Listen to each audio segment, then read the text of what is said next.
اعوذ باللہ من الشیطان الرجیم بسم اللہ الرحمن الرحیم۔ میری محترم ماں اور پیاری بہنوں، السلام علیکم۔ آج ہم انشاءاللہ تلاوت کریں گے سورہ نساء کی آیت نمبر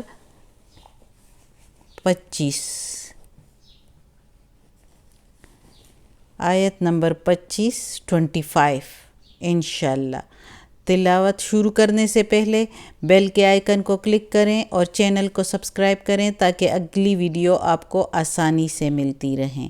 تو شروع کرتے ہیں آج کا سبق۔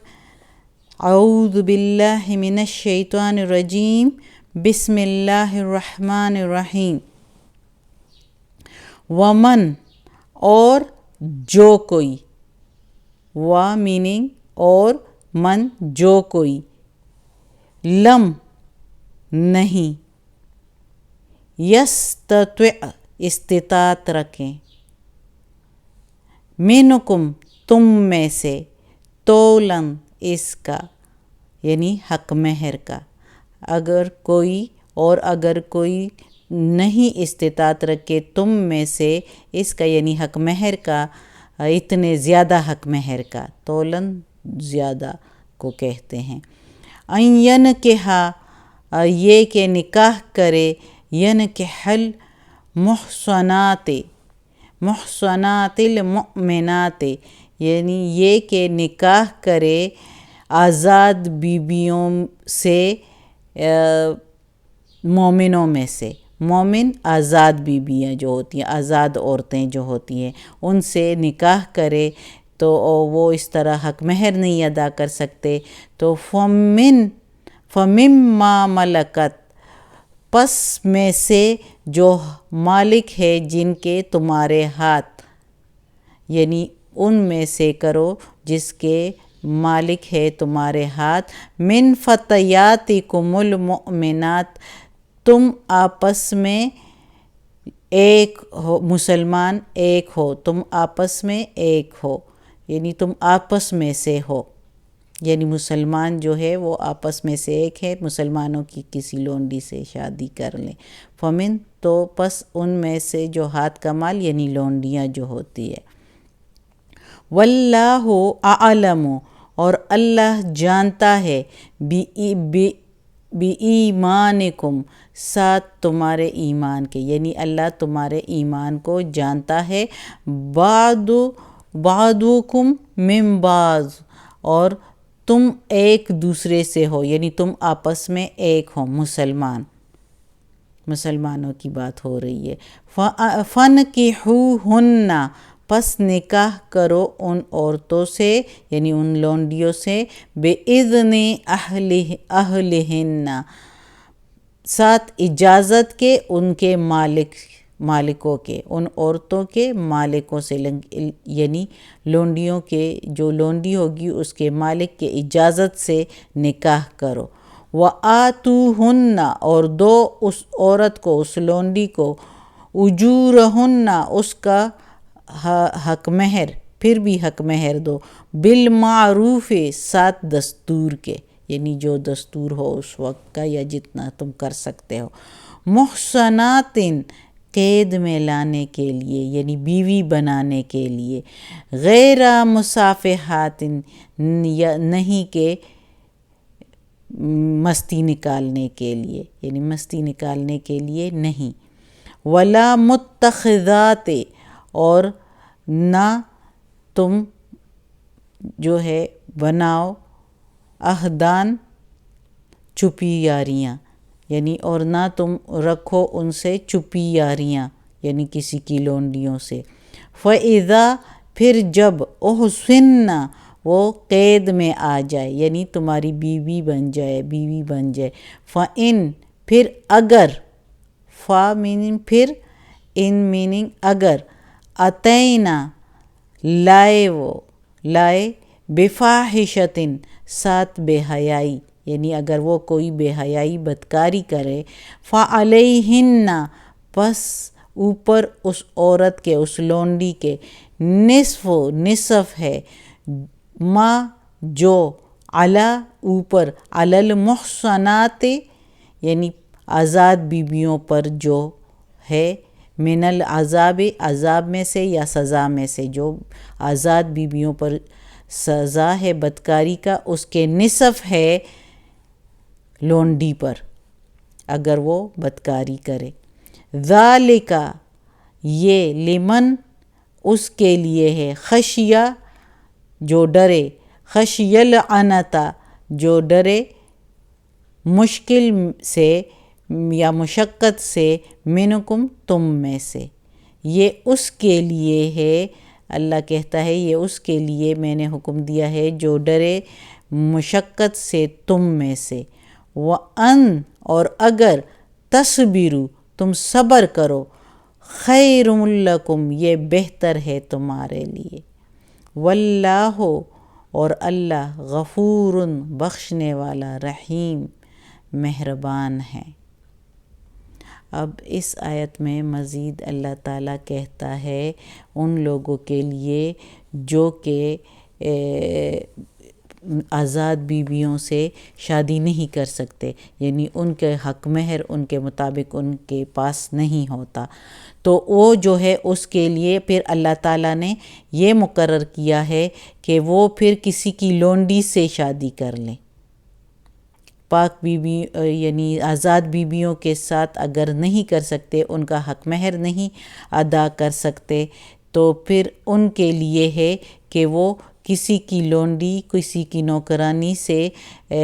شادی کر لیں۔ یہ لونڈیاں آپ مومنوں کی آپس میں ایک ہے۔ اللہ تعالیٰ یہ کہتے ہیں یہ جو آپس میں مومنوں کی لونڈیاں ہیں، آپس میں تم ایک ہو، اور اللہ جانتا ہے تم لوگوں کے ایمان کو جو تمہارے دلوں میں ہیں، تم آپس میں ایک ہو تو تم ایک دوسرے کی، اگر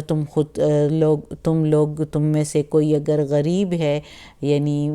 مالی طور پر جو ہے وہ کمزور ہے، تو وہ حق مہر نہیں ادا کر سکتا کسی کا اتنا زیادہ، تو وہ آگے کسی کی لونڈی سے، کسی کی نوکرانی سے شادی کر لے، اور شادی کر لے لیکن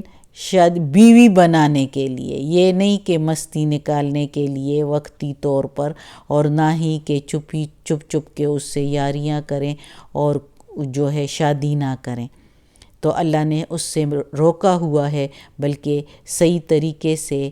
شریعت کے طریقے سے اس سے شادی کریں، نکاح میں لائیں، اور پھر اس کو جب وہ اس کے نکاح میں آ جائے تو اس کا حق مہر بھی دستور کے مطابق اس کو ادا کریں، جتنا کہ ایک لونڈی کا وہ ادا کر سکتا ہے، بے شک ایک جوڑا ہی صحیح، لیکن اس کو وہ دے حق مہر کے طور پر۔ پھر جب وہ اگر تمہاری بیوی بن جائے، یعنی قید میں آ جائے، بیوی بن جائے، تو پھر اگر وہ کوئی بدکاری کرے کسی اور مرد سے، تو بے حیائی لائے، تو اس کے اوپر جو سزا ہے وہ جو آزاد بیویوں پر ہوتی ہے، جیسے کہ آزاد بیوی عورت پر جو ہے وہ اگر شادی شدہ ہے تو سنگساری اس کی سزا ہے، اور اگر غیر شادی شدہ ہے تو 100 کوڑے ہیں، اور اسی طرح مرد کے لیے بھی اسی طرح ہے، اگر آزاد مرد ہے تو اس کے لیے 100، غیر شادی شدہ ہے تو 100 کوڑے، اور اگر وہ شادی شدہ ہے تو پھر سنگساری ہے اس کی سزا۔ تو اس میں اللہ تعالیٰ نے کہا ہے کہ لونڈیوں اور غلام کے لیے جو ہے وہ اس کے نصف ہے، اور وہ بھی جس طرح 100 کوڑے جو ہیں جو غیر شادی شدہ کے لیے ہیں، تو وہ اس کی سزا ہے، 50 کوڑے ان کی سزا ہے۔ یہ اس لیے کہ وہ کسی کے نوکر ہے، کسی کا محال ہے، اگر اس کو زیادہ نقصان پہنچے گا تو وہ تو پھر مالک کو پہنچے گا، اگر اس کو مار دیں گے، سنگسار کر دیں گے، تو ظاہر ہے نقصان تو پھر مالک کا ہوگا جس کا کوئی گناہ نہیں ہوگا، اس کے کام کاج کا کون پھر کرے گا جس کے لیے اس نے وہ لونڈی یا وہ غلام خریدا ہوا ہے۔ تو اس لیے اللہ تعالیٰ نے اس کی سزا نصف مقرر کی ہے، اور وہ بھی 100 کوڑے۔ سنگساری کا نصف تو ہو نہیں سکتا، اس لیے 100 کوڑے کا نصف جو ہے وہ 50 ہے، تو لونڈی اور غلام کے لیے 50 کوڑے ہیں۔ ذالک من خشیت، اور یہ ان کے لیے ہے جو ڈرے مشکل میں پڑنے سے، یعنی مشکل کیا کہ کہیں وہ زنا میں نہ پڑ جائے، تو اس لیے اللہ تعالیٰ نے اس کے لیے یہ کیا کہ کسی کی لونڈی یا نوکرانی سے شادی کر لے اور زنا سے بچ جائے، تم میں سے زنا سے بچتے رہو، اور اگر تم صبر کرو اپنے آپ پر، یعنی کہ نہ کرو کسی لونڈی سے، اور تم صبر کر سکتے ہو، زنا سے اپنے آپ کو بچا سکتے ہو، تو یہ زیادہ بہتر ہے تمہارے لیے اللہ کی طرف سے، اور اللہ بخشنے والا مہربان ہے۔ اب یہ سارا کچھ اللہ تعالیٰ نے ان کے لیے بھی بتا دیا جو کہ حق مہر نہیں ادا کر سکتے،